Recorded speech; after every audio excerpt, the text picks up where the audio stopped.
The Argo Moth is the long-awaited, much-requested medium salvager for Star Citizen. It's supposed to fill the gaps between our small single-siege salvage ships, such as the Vulture and the Salvation, and the massive Aegis Reclaimer. Small salvage ships, they produce rubble. The large one, like the Reclaimer, they produce construction material salvage. And the medium ship, we create construction material pieces. The refining time for the rubble is the fastest. For the pieces, it's like in the medium part, whereas for the salvage, it's like the longest refining times it will take. For crafting, the difference between the three different construction material raw versions of it will be that basically retaining the quality of the material. With the Moth, we wanted to take our medium operator-sized ships that we have already, we have them all, it's a great ship, and pivot that system over into salvage. Sometimes you don't need to reinvent the wheel, and we thought that building on top of the Mole to make the Moth made perfect sense. The Mole is successful as a mining ship, particularly multi-crew-wise, due to the fact that it has all those turrets that can cover pretty much the entire 360 degrees under the ship as well as around it. It's not completely full coverage, but it's pretty good. And the turrets have freedom of movement to really mine anywhere. And that really lends itself to salvage as well, which shares a lot of that sort of similar mechanics. I think the Mole is a very successful ship in what it's built for. So getting the opportunity to revisit it with the lessons we've learned and put some new life into it with a slightly different role and slightly different purpose was really exciting. And this allows us to iterate more easily on our current ships that are going out. But it also means that we can take some of those improvements and changes back to those original ships later down the line. We've tried to make changes where they were needed, but not make changes for change's sake. But the kind of like the standout thing, if I'm honest, it's the arms.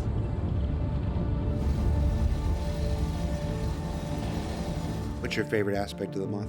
Yeah, my favorite aspect is the new grinders. The giant munching arms that it's got on the front. They look great. They just feel kind of super chunky, super industrial, super dangerous. My favorite aspect of the ship is the grabby hands. They look really cool and give it a nice quirk to the shape. Probably the grabby hands.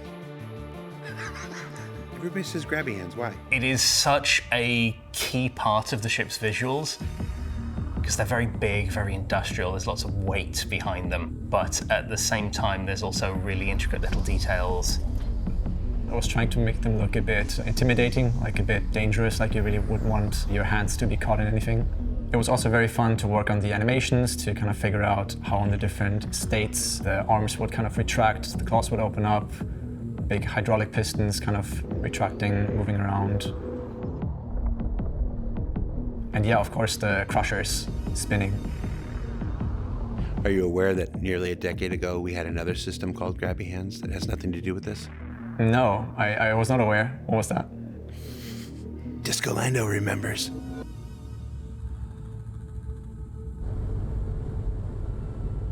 It takes a crew of 4, so far fewer than you need for the Reclaimer, but it actually gives you some multiplayer gameplay as opposed to the Vulture. All 4 of those players will be able to take part in the salvage gameplay loop. We have 3 manned turrets, each with a size 2 salvage head. And the pilot gets access to the main structural salvage crusher. Can this ship be operated solo? Yeah, like all our ships, it can be operated solo. But if you operate a ship solo of a certain size, you get some downsides to it. It would just be a lot of dancing around between the different seats. But at the same time, you're also going to be saving some time because you're going to be able to carry a lot more. So you're going to have less trips back and forth.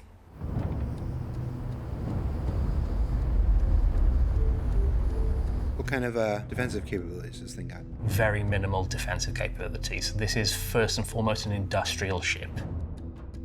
The pilot has 2 S2 slots available to them.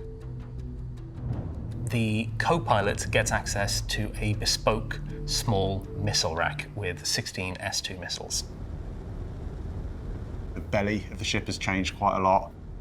We've now got this large split cargo grid that is in a vertical orientation. So when the salvage material is rejected out, it flows straight onto this large cargo grid that kind of takes up the majority of the belly of the ship.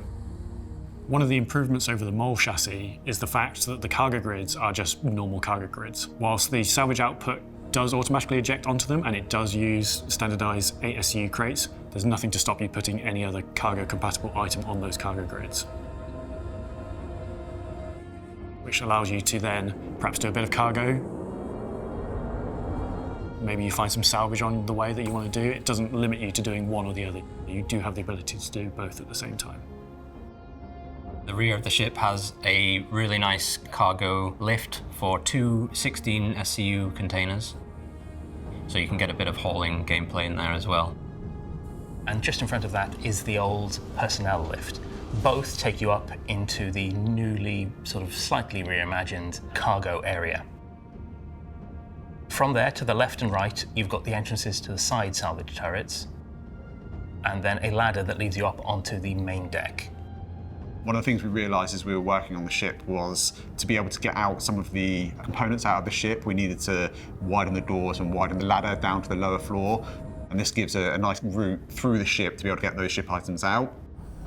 To the rear of the ship from there are the beds and the bathroom and a couple of suit lockers. And then forwards from habitation is into the processing room. We basically took the pre-existed engineering room from the mall and converted to a processing room. Feels very hot, very industrial, and a little claustrophobic. You have an engineering screen in the middle. Some of the components have been sort of reshuffled around to make space for a big refinery, which is on board. Forwards further still is the bridge, which has the pilot and co-pilot seats. As we're kind of revisiting the cockpit, we've updated it a little bit, so we've brought in a few new interactions, kind of modernised the view a little bit. Things like the dashboard improvements, the interactive panels that we placed around the ship, those sort of things will kind of be retrofitted back onto the Mole as well. Like the Asgard and the Hermes, the Moth is a new hull based on an existing chassis, and that means it doesn't share paints with the Mole. But we are making some really nice new paints for the Moth. So we're going to have a lot of two-tone paints coming in.